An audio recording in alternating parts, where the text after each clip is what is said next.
How to log in Bendigo Bank Online Banking account. Well, the Bendigo Bank's network of branches provides a wide range of products and services.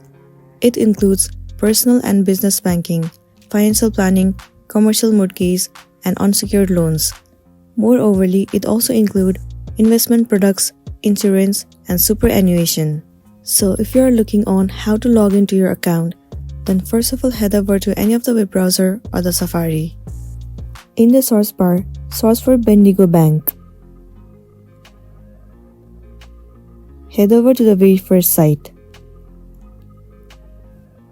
You will land on the official page of Bendigo Bank. You will be able to see the option of login at the top right corner.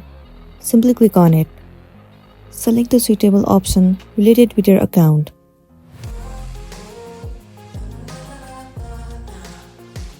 It will lead you to this page.